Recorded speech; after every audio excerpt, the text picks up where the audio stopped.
آج کے حالات کے اعتبار سے ایک چیز بہت عام ہو گئی ہے اور وہ ہے موت۔ موت کا فلسفہ سب کو پتہ ہے۔ موت سے لوگ گھبراتے بھی ہیں، ڈرتے بھی ہیں، اور ایک نیوز بنتی ہے، خبر بنتی ہے، لیکن اب کے زمانے میں تو ایسا لگ رہا ہے موت اتنی عام کر دی گئی ہے کہ لوگ 2 منٹ 3 منٹ افسوس کرنے کے بعد پھر اس کو بھول جاتے ہیں۔ جنگوں میں جو موتیں ہو رہی ہیں ان موتوں کا تو شمار ہی کیا ہے۔ آج ایک آنکڑا جو بتا دیا جاتا ہے، ایک عدد جو ہم کو بتا دی جاتی ہے، وہ اپنی جگہ پر، لیکن حقیقت کیا ہے، میدان میں کیا چل رہا ہے، یہ اللہ بہتر جانے، اور ان علاقے کے لوگ جن کے ساتھ یہ مصیبتیں آئی ہیں وہ بہتر جانے۔ عزیزان گرامی وقار، پوری دنیا میں ظاہر سی بات ہے آج بھی سینسیٹیو لوگ موجود ہیں، حساس لوگ موجود ہیں، جو موت کو کیا زخم کو بھی برا سمجھتے ہیں۔ ظلم کے طریقے سے مارا ہوا زخم، اس کی ہر آدمی نندا کرتا ہے، مخالفت کرتا ہے۔ موت تو بڑی چیز ہے، لیکن ہم نے دیکھا ہے کہ ایک جانور کے بچے کو بھی اگر کوئی مارے تو آج جانوروں کے رائٹس کے، ان کے حقوق کی تنظیمیں موجود ہیں جو ان کی حفاظت کے لیے آگے بڑھتے ہیں اور پھر آواز اٹھاتے ہیں۔ بلکہ آپ اگر کسی جانور کو مارتے ہوئے دیکھے گئے تو یہ تنظیمیں آپ کو جیل تک پہنچا سکتی ہیں۔ ان کے حقوق کی آواز اٹھانے والے بھی موجود ہیں، بلکہ انوائرمنٹ کے لیے بھی تنظیمیں موجود ہیں۔ درخت کو کاٹنے نہیں دیا جاتا کہ اگر پیڑ پودے بھی کوئی کاٹ رہا ہے تو اس کے لیے بھی سخت قانون ہے، بلا وجہ اگر کوئی کاٹ رہا ہے تو اس کو جیل بھی ہو سکتی ہے، اس کا ریپلیسمنٹ چاہتی ہے دنیا۔ پیڑ پودے پتے اور جانوروں کو کاٹنے کے لیے بھی منع کیا گیا اور ان کی حفاظت کے لیے تنظیمیں موجود ہیں۔ تو پھر انسانوں کی زندگیوں کی حفاظت کے لیے بھی آلریڈی موجود ہیں، ایسا نہیں ہے، لیکن دوہرا معیار ہے پوری دنیا میں۔ عام انسان جس کا تعلق اسلام سے نہیں ہے وہ مرے تو پوری دنیا چیخ اٹھتی ہے، اس کے موت کے لیے آواز اٹھاتی ہے، اس کے انصاف کی بات کرتی ہے۔ لیکن اسی دنیا کا دوہرا معیار یہ ہے کہ مسلمان بچے قتل ہو جائیں، مارے جائیں، تو پھر اس کے لیے وہ ایسا پیش کرتے ہیں جیسے ان کو سانپ سونگھ گیا ہو، کوئی رحم نام کا جذبہ ہی نہیں رہ گیا۔ کسی کے دل کے اندر سے یہ ہوک اٹھتی ہوئی نہیں دکھائی دیتی کہ کم از کم اسلام دشمنی اور سب چیزوں کو بالائے طاق رکھ کر کے انسانیت کے نام پر کوئی بات کرتا کہ 6 ماہ کے بچوں کا کیا قصور ہوتا ہے، 1 سال کے بچے دودھ پیتے بچوں کا کیا قصور ہوتا ہے۔ ان لوگوں کو جس طرح سے تہ تیغ کر دیا گیا، مار کر ختم کر دیا گیا۔ عزیزان گرامی وقار، یہ پوری دنیا میں آج جو چل رہا ہے اس پر میں کچھ باتیں عرض کرنا چاہتا ہوں۔ موت کسی بھی زمانے میں عام نہیں ہے، بلکہ ایک بڑا حادثہ سمجھا جاتا ہے اور اس کی نندا کی جاتی ہے، اس کی مخالفت کی جاتی ہے جو زبردستی کسی کا قتل کیا جائے۔ یہ اور بات ہے کہ دنیا طاقت کی پجاری ہے، دولت کی پجاری ہے۔ جس کے پاس زیادہ طاقت ہے، جس کے پاس زیادہ دولت ہے، لوگ اس کی حمایت میں کھڑے ہوتے ہیں۔ مظلوموں کے حق میں کھڑے ہونے والی جماعتیں بہت کم ہوتی ہیں۔ لیکن ان تمام معاملات سے ہٹ کر میں آپ سے گفتگو یہ کرنا چاہتا ہوں، جتنی بھی اسلام پر موتیں ہو رہی ہیں، ظلماً قتل کیے جا رہے ہیں، ایک بات یاد رکھو، اسلامی ایک جذبہ موجود ہے ہمارے ہاں، وہ شہادت کی موت پا رہے ہیں۔ شہادت ایک درجہ ہے، اور جب یہ چیز آپ کے تصور میں آ جائے تو میرے عزیزو ہم بھی یہ محسوس کریں گے کہ اللہ کریم ہم سب کو شہادت کی موت نصیب فرمائے، کیونکہ شہادت ایک مقام کا نام ہے، ایک مرتبے کا نام ہے۔ جو شہید ہوتا ہے اسلام میں اس کا بڑا رتبہ ہے۔ نبی پاک صلی اللہ تعالی علیہ وسلم نے تو فرمایا، نبیوں اور شہیدوں کے درمیان صرف 1 درجے کا فرق ہے، 1 درجے کا فرق ہے۔ جو شہید ہوتا ہے وہ اللہ تبارک و تعالیٰ کی جنت میں اسی مقام پر ہوتا ہے جہاں اللہ کے نبی ہیں۔ انبیاء کرام علیہ السلام کا جو جنت میں مقام ہوتا ہے اس سے ایک درجہ نیچے شہیدوں کا مقام ہے. شہداء اسلام ان کی ایک عظیم تاریخ ہے. اور شہید کیوں کہا جاتا ہے اور شہید ہوتا کون ہے، یہ تھوڑی سی ڈیفینیشن معلوم ہونا چاہیے. شہید 3 قسم کا ہے. شہید حقیقی ہے، شہید فقہی ہے، شہید حکمی ہے. یعنی حقیقی شہید وہ ہے جو اللہ کی راہ میں کافروں کی طرف سے، دشمنوں کی طرف سے ظلمن قتل کر دیا گیا اور اس پر کوئی دیت واجب نہ ہوئی ہو، خون بہا اس کا نہ دینا پڑا ہو. اس طرح کے جو شہید ہے اللہ کی راہ میں مارا گیا وہ حقیقی شہید ہے، جس کی فضیلت میں قرآن میں اللہ نے فرمایا وَلَا تَقُولُوا لِمَنْ يُقْتَلُ فِي سَبِيلِ اللَّهِ أَمْوَاتٌ بَلْ أَحْيَاءٌ وَلَكِنْ لَا تَشْعُرُونَ. جو اللہ کی راہ میں مارے جائیں انہیں مردہ مت کہو، وہ زندہ ہیں، تمہیں اس کا شعور نہیں. اللہ قرآن میں فرماتا ہے وَلَا تَحْسَبَنَّ الَّذِينَ قُتِلُوا فِي سَبِيلِ اللَّهِ أَمْوَاتًا بَلْ أَحْيَاءٌ عِنْدَ رَبِّهِمْ يُرْزَقُونَ. جو اللہ کی راہ میں قتل کیے گئے ان کو مردہ گمان بھی مت کرو، وہ اللہ کی بارگاہ میں زندہ ہیں اور انہیں رزق بھی دیا جاتا ہے. یہ شہیدوں کے متعلق قرآن کی صاف 2 آیتیں موجود ہیں. یہ شہید حقیقی کے بارے میں. ویسے شہید حکمی بھی ہے، 7 قسم کے الگ الگ ہیں. جیسے نبی کریم صلی اللہ تعالی علیہ وسلم نے فرمایا دیوار کے نیچے دب کر کے کوئی مر گیا، آگ میں جل کر کے کوئی مر گیا، پانی میں ڈوب کر کوئی مر گیا. خودکشی کی بات نہیں، حادثے سے خود جلا کر کے مرا ہے، خود پانی میں کود کے مرا ہے، اس کے لیے نہیں. حادثے سے آگ میں جل کر مر گیا، یا پھر پانی میں غرق ہو گیا، یا پھر کسی بڑے حادثے میں، یا نیمونیا کی بیماری جس کو ذات الجنب کہا جاتا ہے، اس میں اگر کسی کا انتقال ہو گیا، یا پیٹ کے درد میں کوئی انتقال کر گیا، یا وہ عورت جو بچہ ہونے کے وقت انتقال کر گئی، ان سب کو شہید کا درجہ دیا جا رہا ہے. یہ شہید حکمی ہے.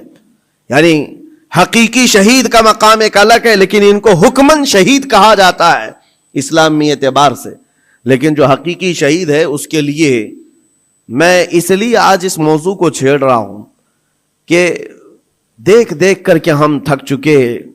چھوٹے سے بچوں کے زخم ہماری نیند خراب کر دیتے ہیں، ان کی چیخیں ہمارے چین کو اڑا دیتی ہیں. کیا آپ کے سامنے روز مرہ ماؤں کے بچوں کو ہاتھ میں اٹھائے ہوئی تصویریں نہیں آتی؟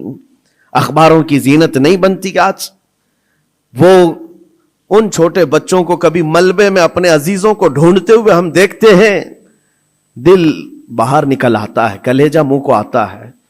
جس کا گھر تباہ کر دیا گیا، توڑ پھوڑ کر دیا گیا ہے، وہ ننھی ننھی انگلیوں سے ملبہ ہٹا کر کے اپنے عزیزوں کی لاشیں ڈھونڈ رہے ہیں. میرے عزیزوں، یہ بڑے دل جگرے کی بات ہوتی ہے. 8 سال کی عمر میں، 6 سال کی عمر میں جن کے ماں باپ بھائی بہن سب چھین لیے گئے ہوں، اور اگر اس بچے کو زندہ رہنا ہے، ابھی زندہ رہنا ہے، تو اس کی آگے کی زندگی کا کیا ہے؟ اس کے پاس کوئی اسباب نہیں، لیکن پھر بھی وہ بچہ الحمدللہ کہتے ہوئے آگے بڑھتا ہے. یہ حالات دیکھ کر کے اور پھر میرا جسم اس وقت رونگٹے کھڑے کر دیا، اور اس وقت ہمارے جسم میں کپ کپی طاری ہوئی جب ہم نے لاشوں کی انبار کو دیکھا، اور بڑے بڑے جوانوں کے نہیں، چھوٹے چھوٹے بچوں کی لاشیں لائن سے لگائی گئی ہیں، تقریباً 50 یا 60 بچے، اور مائیں اس میں اپنا بچہ ڈھونڈنے کے لیے چادر ہٹا ہٹا کر کے دیکھ رہی ہوں.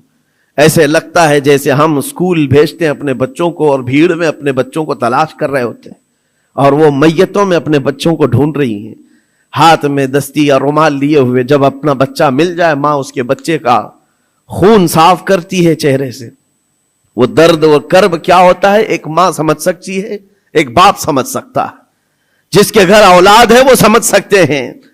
لیکن یہ درد جو بچوں کا دیکھا ہم نے، کسی کا ہاتھ کٹا، کسی کا پیٹ پھٹا، کسی کا سر پھٹا، لیکن ان تمام چیزوں کو دیکھ کر جب رونگٹے کھڑے ہوتے، پھر میں نے پڑھنا شروع کیا.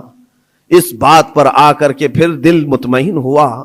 میرے نبی پاک صلی اللہ علیہ وسلم نے فرمایا جو اللہ کی راہ میں شہید ہوتا ہے، تم کیا سمجھتے ہو اس کو درد بہت زیادہ دیا جاتا ہے. اس کو جب قتل کرتے ہیں ظالم اور کافر، اس کو جس طرح سے مارا جاتا ہے، ٹکڑوں میں بدل دیا جاتا ہے، تمہیں کیا لگتا ہے بہت تکلیفیں ہوتی ہیں؟ میرے آقا صلی اللہ علیہ وسلم فرماتے ہیں شہید کو اتنی تکلیف بھی نہیں ہوتی جتنا تمہیں چونٹی کاٹنے سے ہوتی ہے. اس کو اتنا درد بھی نہیں دیا جاتا. وہ اللہ رب العزت کی بارگاہ میں مامون ہے, اسے دنیا کے درد سے آزاد کر دیا جاتا ہے. چونٹی کاٹنے پر جو تکلیف ہوتی ہے زندوں کو, میرے آقا فرماتے ہیں اتنی تکلیف بھی شہید کو نہیں دی جاتی اس کے مرنے کے وقت, اس کی موت کے وقت, کیونکہ وہ اللہ کریم کے وعدے پر اتر آیا ہے. میں نے قرآن کی آیت جو پڑھی سب سے پہلے, رب تعالیٰ فرماتا ہے ان اللہ اشترى من المؤمنین انفسهم واموالهم بان لهم الجنہ. اللہ تعالیٰ نے بندوں کے ساتھ ایک سودا فرمایا, ایک سودا کیا. کیا ہے؟ رب فرماتا ہے اللہ نے مومنوں سے ان کی جان اور ان کے مال کے بدلے انہیں جنت بیچ دیا. یعنی خریدار ہیں یہ شہید, اللہ رب العزت کی جنت کے خریدار ہیں, لیکن بدلے میں قیمت انہوں نے کیا دی ہے؟ اپنی جان دی ہے. اللہ کریم کی بارگاہ میں اپنی جان پیش کر کے اس وعدے کو حاصل کیا ہے. یقیناً میرے عزیزو, رب تبارک و تعالیٰ کے وعدے کو حاصل کرنے والی یہ جماعت شہیدوں کی یہ عام لوگوں میں نہیں ہوتی, عام انسانوں میں نہیں ہے. یہ مقام کا اس کی عظمت جسے پتہ چل جائے اس کے دل سے خوف خطر ختم ہو جائے. میرے آقا صلی اللہ تعالیٰ علیہ وسلم فرماتے ہیں جنت میں سب چلے جائیں گے, جو جنتی ہوں گے قیامت کے دن, جن ایمان والوں کو جنت میں جانے کی بشارت ہوگی وہ جنت میں جا چکے ہوں گے. اور کوئی جنتی مومن ہرگز یہ نہیں چاہے گا کہ جنت سے باہر نکل کر کے آئے, کوئی نہیں چاہے گا. مگر میرے آقا فرماتے ہیں صرف شہید ایک ایسا ہوگا, شہید صرف ایسا ہوگا جو اللہ کریم کی بارگاہ میں یہ عرض کرے گا, مولا پوچھے گا اے شہید تجھے اور کسی نعمت کی ضرورت ہے جنت میں؟ وہ کہے گا کہ مولا بس ایک ہی خواہش ہے, دنیا میں تو پھر بھیج, پھر تیرے نام پر قتل ہو کر کے آؤں, پھر تیرے نام پر مر کر کے آؤں, پھر مجھے دنیا میں بھیج, پھر تیرے نام پر مر کر کے آؤں. اس لیے کہ شہادت میں جو لطف ہے وہ مجھے یہاں نہیں ملتا. عزیزان گرامی, یہ صرف شہید کے بارے میں میرے آقا صلی اللہ علیہ وسلم نے فرمایا, اور یہ فضیلت بیان کر کے خود میرے آقا فرماتے ہیں, حضرت ابو ہریرہ رضی اللہ تعالیٰ عنہ سے روایت ہے, بخاری شریف کی حدیث سے, فرماتے میرے آقا میری خواہش ہے کہ اللہ کی راہ میں قتل کیا جاؤں, پھر زندہ کیا جاؤں, پھر قتل کیا جاؤں, پھر زندہ کیا جاؤں, پھر قتل ہوں, پھر زندہ ہو جاؤں, اور اسی میں اللہ کی رضا حاصل کر لوں. یہ میرے آقا صلی اللہ علیہ وسلم فرماتے ہیں. عزیزان گرامی وقار, جو شہید ہو چکے اللہ کی بارگاہ میں ہیں وہ نعمتوں میں ہیں, وہ زندے ہیں, بلکہ ہم سب سے بہتر ہیں. ان کے مقام کو پوری دنیا والے ابھی مل کر نہیں پہنچ سکتے.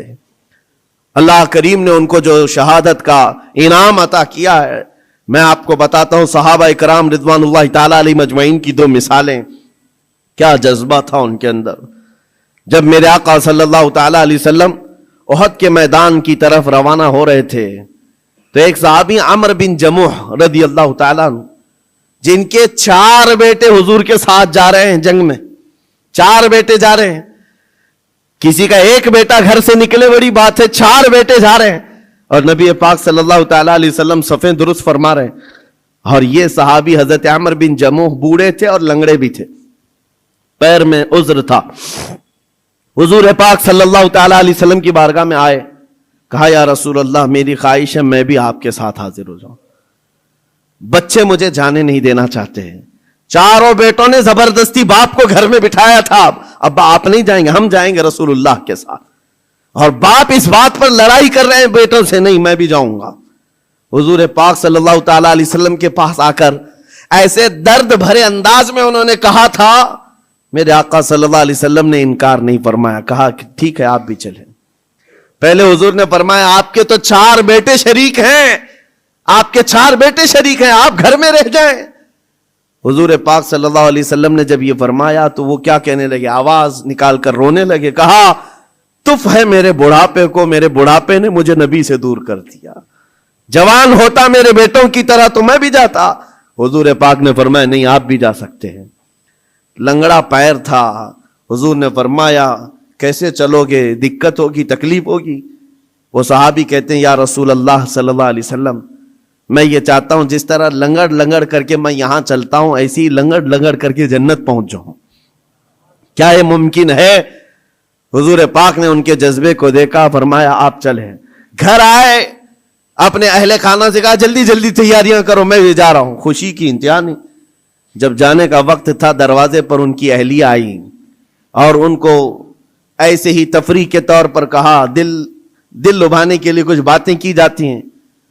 بیوی نے ایسے ہی کہا, عمر بن جموح تم تو جا رہے ہو, مجھے لگتا ہے تم بھاگ کر کے آ جاؤ گے. میدان جہاد میں جا رہے ہو, جنگ کے میدان میں جا رہے ہو, اور سخت ہوتا ہے میدان, بھاگ کے آ جاؤ گے. بیوی کا یہ صرف تانا سنا تو گرج کر کے کہنے لگے, سنو خبردار.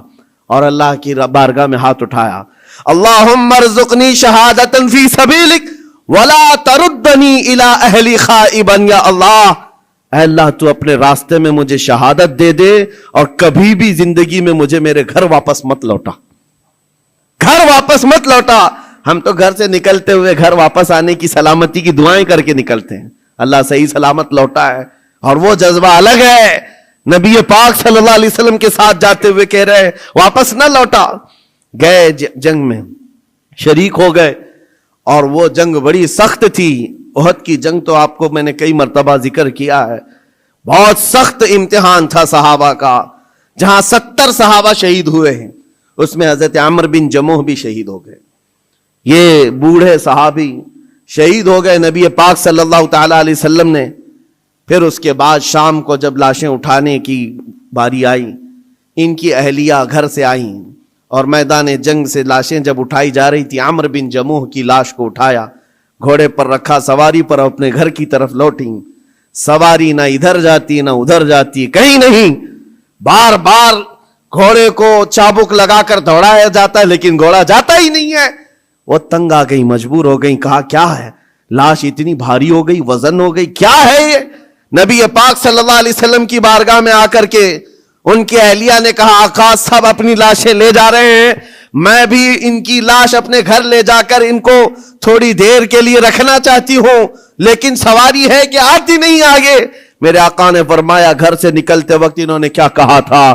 ان کی اہلیہ نے کہا تھا, انہوں نے کہا تھا اللہ کی بارگاہ میں کہ مولا مجھے گھر واپس سلامت نہ لوٹانا. حضور فرماتے ہیں اس کی دعا قبول ہو چکی ہے, نہ وہ زندگی میں واپس لوٹا, نہ تم اس کی لاش لے جا سکتی ہو. اسی میدان میں حضرت عمر بن جموح کو دفن کر دیا گیا. یہ ان شہیدوں کی بات کر رہا ہوں جن کے موت کے بعد بھی ان کا تصرف جاری رہتا ہے, ان کا تصرف. حضرت خبیب ابن عدی رضی اللہ تعالیٰ عنہ مشرکین کی قید میں آ گئے تھے. یہ کفار مکہ نے ان کو قید کر لیا تھا اور لوہے کے پنجرے میں ڈال کر کے رکھا تھا. کئی دنوں تک بھوکا پیاسا رکھا, پنجرے میں رکھا, اور اس کے بعد کئی مرتبہ ان پر کوششیں کی گئیں کہ تم دین اسلام چھوڑ دو, تم نبی پاک کے خلاف بولو. لیکن وہ جوان مرد خبیب ابن عدی ایسے تھے, اپنے ایمان پر جمے ہوئے, استقامت کا جذبہ ایسا, ہر مصیبت کو گلے لگا لیا. یہاں تک کہ کفار و مشرکین نے ان کو پنجرے سے باہر نکالا, ان کے ناخنوں کو پکڑ سے کھینچا, اور وہ کراہتے رہے, درد اپنی جگہ پر. اور اس کے بعد ان کے جسم کو جگہ جگہ تیروں سے چھلنی کیا, اور مقام تنعیم پر, جو مکہ میں آج جامع مسجد عائشہ ہے وہاں قریب میں, آپ کو ایک سولی پر چڑھا دیا گیا. حضرت خبیب ابن عدی کو ایک کھمبے پر باندھ کر کے سولی دے دی گئی, اور لاش کو لٹکا کر رکھا, اور ایسی لاش لٹکتی رہی. یہی خبیب ابن عدی ہے جن کو سولی پر چڑھنے سے پہلے کافروں نے پوچھا تھا کیا یہ اچھا ہوتا خبیب تمہاری جگہ محمد ہوتے اور تم آرام کر رہے ہوتے. تب انہوں نے گرج کر کہا تھا, ظالمو خبردار, تم میری جگہ مصطفیٰ کی بات کرتے ہو, میرے جسم کے اور 1000 ٹکڑے ہو جائے مجھے گوارا ہے, میرے نبی کے قدموں میں تلوے میں کانٹا بھی چبھے یہ مجھے برداشت نہیں. ان کا جذبہ تھا استقامت. جب سولی پر چڑھا دیا گیا تو ایک بات میں عرض کر رہا ہوں, شہیدوں کی زندگی کیا ہوتی ہے. مار دیے گئے, قتل کر دیے گئے, لیکن ان ظالموں نے سولی سے نیچے نہیں اتارا, پورے مکہ والوں کو تماشا دکھانے کے لیے رکھا. 1 دن 2 دن 4 دن 6 دن 8 دن 10 دن لاش ویسی کی ویسی لٹکتی رہی حضرت خبیب ابن عدی کی, یہاں تک کہ مہینہ گزر گیا, لاش کو انہوں نے نہیں نکالا. حضور پاک صلی اللہ علیہ وسلم کو جب یہ خبر پہنچی کہ حضرت خبیب ابن عدی کو پنجرے میں قید کر کے ان ظالموں نے قتل کر دیا، سولی پر چڑھا دیا ہے، اور لاش کو ایسی ہی بے حرمتی کے ساتھ لٹکائے ہوئے ہیں کہ 2 لوگ تماشا دیکھتے رہے۔ 40واں دن گزرنے کو آ گیا تھا۔ حضور پاک صلی اللہ علیہ وسلم نے اپنے صحابہ سے فرمایا، ہے کوئی میرے صحابہ میں سے جو خبیب ابن عدی کی لاش کو اتار کر کے مدینے لے آئے، ان کی لاش کو اتار کر کے عزت و احترام کا معاملہ کرے؟ جبکہ 40 گھڑ سوار دن رات پہرے داری کر رہے تھے اس لاش کے پاس۔ کفار مکہ، مشرکین مکہ کے 40 لوگ اس لاش کے ارد گرد پہرا دے رہے تھے۔ حضرت خبیب ابن عدی کی لاش کو اتارنے نہیں دیا جاتا تھا، کوئی قریب آ ہی نہیں سکتا تھا۔ جب صحابہ کرام کو حضور نے یہ بات کہی، کیا جگر تھا! 2 صحابہ کھڑے ہوئے، حضرت زبیر بن عوام، حضرت مقداد بن اسود رضی اللہ تعالی عنہما، کہتے ہیں آقا آپ اجازت دیں، ہم دونوں جا رہے ہیں۔ 40 لوگ پہرے داری میں ہیں اور 2 جانے کو تیار ہیں۔ جہاں ایمان ہوتا ہے وہاں تعداد دیکھی ہی نہیں جاتی۔ ہمیشہ سے یہ رہا ہے، ستیزہ کار رہا ہے، ازل سے تا امروز، شرار ابو لہبی سے چراغ مصطفی۔ آج بھی یہی حالات ہیں۔ ایک طرف سپر پاور طاقتیں پیٹروٹ میزائل لے کر کھڑی ہیں اور سامنے نہتے بچے کنکروں سے مقابلہ کر رہے ہیں۔ میرے عزیزوں، چھوٹے چھوٹی لکڑیوں سے مقابلہ کر رہے ہیں۔ بظاہر دنیا کو آج دیکھنا چاہیے۔ کربلا کی داستان سناتے ہیں، ہو سکتا ہے کسی کو یقین نہ آئے، ایک طرف 22,000 تھے، ایک طرف 72 تھے، لوگ ہو سکتا ہے کہانی سمجھتے ہوں۔ آج کی اس دنیا میں آنکھیں کھول کر دیکھ لو، ہائی ٹیکنالوجی ایک طرف ہے اور نہتے چھوٹے سے بچے ایک طرف ہیں، لیکن ان کا جذبہ تو دیکھو، ظالموں کے ہاتھ میں ہاتھ دینے کو آج بھی تیار نہیں، بلکہ آج بھی ڈٹے ہوئے ہیں، جمے ہوئے ہیں، اور ان کا جذبہ صرف اتنا ہے، بیت المقدس کو آزاد کرا کر کے دم لیں گے۔ اور میرے آقا کا فرمان ہے ان کے ساتھ، وہ آج یا کل ختم ہونے والے نہیں۔ میرے آقا نے فرمایا یہ جماعت قیامت تک حق کے لیے لڑتی رہے گی، قیامت تک لڑتی رہے گی۔ 2 صحابہ کھڑے ہوئے، حضور کی اجازت لے کر کہا ہم جاتے ہیں حضرت خبیب ابن عدی کو لانے کے لیے، اور 2 گھوڑے دوڑاتے ہوئے پہنچے مکہ۔ جب مکہ پہنچے جہاں سولی چڑھائی گئی تھی، 40 لوگ پہرے داری میں ہیں، ان کے بیچ میں سے جانا اور لانا عام بات نہیں تھی۔ لیکن جس وقت یہ پہنچے، ایک بات یاد رکھو، قرآن میں رب تعالیٰ فرماتا ہے وَمَكَرُوا وَمَكَرَ اللَّهُ وَاللَّهُ خَيْرُ الْمَاكِرِينَ۔ کافر منصوبہ بناتے ہیں، کافر منصوبہ بناتے ہیں، اور اللہ خفیہ تدبیر کرتا ہے، اور اللہ کی خفیہ تدبیر غالب آتی ہے۔ جب مولا چاہے تو سارے پلاننگ فیل ہوتی ہیں، سارے ڈیفنس سسٹم ٹوٹ جاتے ہیں، چرمرا جاتے ہیں، ختم ہو جاتے ہیں۔ کبھی آپ طاقتوں کے غرور اور نشے کو دیکھ کر کے مرعوب مت ہونا۔ اے مومنو، ہمیشہ ایک بات یاد رکھو، جب دنیا اپنے اوج پر پہنچے اس کے باوجود بھی اللہ ہمارے ساتھ ہے، اللہ کی طاقت بھی ہے۔ نمرود نے اپنے زمانے میں ایک کام کیا تھا، ٹاور بنایا تھا بہت بڑا، اور لاکھوں لوگوں کو جمع کیا تھا خدا سے لڑنے کے لیے، خدا سے لڑنے کے لیے، اور کہا تھا کہ میں خدا سے لڑ کر کے اس کو گرا دوں گا اور موت و حیات اپنے ہاتھ میں لے لوں گا، پوری دنیا کا نظام میں چلاؤں۔ اور اس وقت یہ اسرائیلی روایات میں آج بھی موجود ہے چیز۔ اللہ تبارک تعالیٰ نے اپنے فرشتوں میں سے ایک فرشتے کو بھیجا، کروڑوں اربوں فرشتے ہیں اللہ کے، ایک فرشتے کو بھیجا کہ جاؤ دیکھو دنیا میں کیا معاملہ ہے، میرا ایک بندہ مجھ سے لڑنے کے لیے تیاریاں کر رہا ہے۔ وہ فرشتہ زمین پر آیا، صرف اپنا پر ہلایا، سارا کا سارا دھنس گیا، سب زمین بوس ہو گئے، جتنی فوج تھی ہلاک ہو گئی، کیڑے پڑ گئے اور وہ بھی ختم۔ میرے عزیزوں، رب تبارک و تعالیٰ کی طاقت و قوت کو کوئی پہنچ سکتا ہے؟ ایک فرشتے کو بھیجے، فرشتہ عذاب لا سکتا ہے؟ اللہ ہے، ابھی بھی ہے، حی و قیوم ہے، جو ہمیشہ رہنے والا ہے۔ میں جو بات عرض کر رہا تھا، 2 صحابہ آئے، 40 لوگوں کے بیچ سے لاش نکالنی ہے، کیسے نکالیں گے؟ لیکن جانتے ہو اللہ تعالیٰ جب انتظامات فرماتا ہے تو راستے بھی کھولتا ہے۔ جس وقت یہ پہنچے وہ 40 کے 40 مست نیند میں سو رہے ہیں، سارے پہرے دار نیند میں ہیں۔ حضرت زبیر بن عوام، حضرت مقداد بن اسود دونوں گئے، جلدی سے یہ سولی پر چڑھے اور ان کی لاش کو نکالا۔ حضرت زبیر کہتے ہیں 42واں دن تھا، 40 یا 42 دن ہو چکے تھے، جس وقت ہم نے ان کو رسی سے کھولا، جگہ جگہ سے خون ٹپک رہا ہے اور خون سے کستوری کی خوشبو آ رہی. یہ شہید کی زندگی ہے.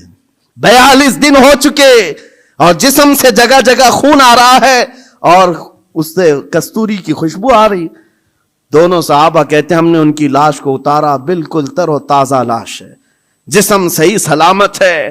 ارے 12 گھنٹے میں جسم پھولنے لگتا ہے, پکنے لگ جاتا ہے, ہمیں جلدی قبرستان پہنچانا ہے. شہید کی زندگی اور ہے, جو اللہ کی راہ میں قتل ہوا اس کی زندگی اور ہے.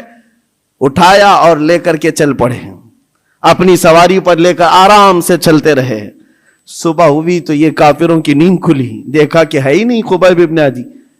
ہلا ہو گیا, پورا ہنگامہ ہو گیا. اور جب قریش مکہ میں یہ بات پہنچی تو سب گرج کر کے کہنے لگے ان 40 کو بھی مارو اور اس کے بعد پہلے اس لاش کو ڈھونڈو. اور تیز گھوڑ سوار دوڑائے گئے, بہت تیز دوڑائے گئے کہ کہیں نہ کہیں یہ مدینے کی طرف لے کر کے گئے ہوں گے, پیچھا کرو. 1 2 نہیں, کئی 100 کی تعداد میں گھوڑے دوڑاتے ہوئے حضرت زبیر حضرت مقداد کے پیچھے آئے اور تھوڑی دور جانے کے بعد وہ گھوڑ سوار ان دونوں کو پا لی. یہ دونوں صحابہ مدینے کی طرف جا رہے تھے لاش لے کر, اور وہ اتنے تیز تھے کہ پہنچ گئے. اور جیسے ہی وہ قریب آئے حضرت زبیر اور حضرت مقداد دونوں نے یہ لاش کو اٹھائی حضرت خبیب کی اور زمین پر رکھ دیا اور کہا اے اللہ اس کے بعد تو مالک ہے, یہ تیرا شہید ہے, اس کے بعد تو مالک ہے. حضرت زبیر کہتے ہیں اچانک زمین قبر کی مانند کھلی اور حضرت خبیب اندر گئے اور ان کی قبر بن گئی. نہ کسی نے قبر کھودی, نہ کسی نے قبر میں مٹی دی, زمین خود کھلی, حضرت خبیب اس میں اندر گئے اور قبر بند ہو گئی. کفار سامنے آئے, کہا میں لاش دے دو. حضرت زبیر حضرت مقداد نے کہا کہیں ہے تو لے جاؤ, ہمارے پاس کہیں ہے تو لے جاؤ, اور یاد رکھو میں صفیہ بنت عبد المطلب کا بیٹا ہوں, اگر لڑنا ہے تو مجھ سے لڑو اور تلواریں نکالو. ادھر سینکڑوں کی تعداد میں ہے اور نبی پاک کے 2 شیر ان کو للکار رہے ہیں. تاریخ میں موجود ہے, ایک بھی ظالم سامنے نہیں آیا, تلواریں نیچے کی اور مکہ واپس لوٹ گئے. اعلان ہوا کہ خبیب ابن عدی کو سب جگہ ڈھونڈ لیا گیا, کہیں پر ان کی لاش نہیں ملی ہے. یہ دونوں صحابہ حضور کی بارگاہ میں آئے, عرض کیا آقا یہ ماجرا ہوا ہے. میرے آقا نے کہا وہ بلیع الارض ہے, زمین کا لقمہ ہے, زمین نے ان کو اپنی گود میں چھپایا ہوا ہے, اور یہ شہیدوں کی زندگی ہے. زمین تو زمین ہے, آسمان بھی خواہش کر رہا تھا کہ خبیب میرے پاس آ جائے. زمین چاہتی ہے میرے پاس آ جائے, آسمان چاہتا ہے کہ میرے پاس آ جائے. شہیدوں کی زندگی عام نہیں ہے میرے عزیز, و حدیث پاک میں ہے قیامت کے دن صرف شہیدوں کی جماعت ایسی ہوگی جس حال میں وہ آئیں گے ان کے جسم سے خون کا فوارہ جاری ہوگا. جو شہید قیامت کے دن آئیں گے ان کے جسم پر خون کا فوارہ ہوگا, جگہ جگہ سے خون نکل رہا ہوگا. لیکن حضور یہ بھی فرماتے ہیں دنیا کا خون ہے جو بدبو کرتا ہے, شہیدوں کا خون قیامت کے دن مشک و عنبر کی خوشبو پھیلا رہا ہوگا, مشک و عنبر کی خوشبوئیں دے رہا ہوگا. اور یہاں تک کہ وہ اتنی تیز جنت کے دروازے پر جائیں گے جتنی تیز کوئی نہیں. نبیوں کے بعد سب سے پہلے لوگ ان کو دیکھ کر پوچھیں گے یہ کون ہے جو جنت کے دروازے پر سب سے پہلے پہنچے ہوئے ہیں. فرماتے ہیں میرے آقا فرشتے اعلان کریں گے یہ اللہ کی راہ میں قتل ہونے والے وہ شہید ہیں جو یہاں دنیا میں مرے تھے تو ایک آن کے لیے اور اس کے بعد زندہ کر دیے گئے اور ابھی تک ان کو رزق بھی دیا جاتا ہے. عزیزان گرامی وقار, یہ باتیں اس لیے مجھے بتانا ضروری ہے کہ مسلمانوں کو ایسا لگتا ہے شہادت کا کانسیپٹ ختم ہو گیا, وہ زمانے میں تھا. آج حیرت کی بات ہے, ایک علاقے میں گیا تھا اور کان میں آ کر کے ایک ٹرسٹی صاحب نے مجھ سے کہا کہ حضرت تو شہادت کے بارے میں کچھ نہ بولے. ان کو ایسا لگا کہ ان کا بیٹا چلا جائے گا. ہم نے پورا بیان اسی پر کیا, کہا کہ یہ اسلام ہے, یہ اسلام ہے, اس سے کہاں تک بھاگو گے. ہم نبی پاک صلی اللہ علیہ وسلم کی وہ پاکیزہ سیرت بیان کر رہے ہیں. ارے شہادت کیا آپ سمجھتے ہو تم نکلو گے تو مل جائے گی؟ شہادت اللہ کی نعمت ہے, وہ جسے چاہتا عطا کرتا ہے. ہماری حیثیت کیا ہے, ہماری حیثیت کیا ہے؟ کیا پتا کون سے ہاسپٹل کے بستر پر پاؤں رگڑ رگڑ کر کے مرو گے, کہاں جا کر مرو گے.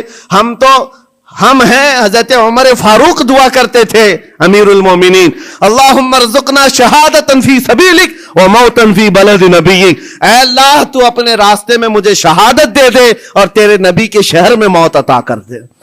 آج لوگ یہ خالی سمجھتے ہیں ہاتھ اٹھا کر کے بولنے کا مطلب ہے، اور سننا بھی نہیں چاہتے اور بولنا بھی نہیں چاہتے اس موضوع پر۔ ان کو لگتا ہے اس موضوع پر بتایا جائے تو ہمیں دنیا آتنکواد کہے گی، ٹیررسٹ کہے گی۔ اس موضوع پر کلام کرنے کے بعد لوگ ہمارے بارے میں پتہ نہیں کیا کیا رکھیں گے۔ وہ جو سوچتے ہیں ہمیں فرق نہیں پڑتا، میرا یقین ہے میرا دین سچا ہے تو سر چڑھ کر کے بولیں گے۔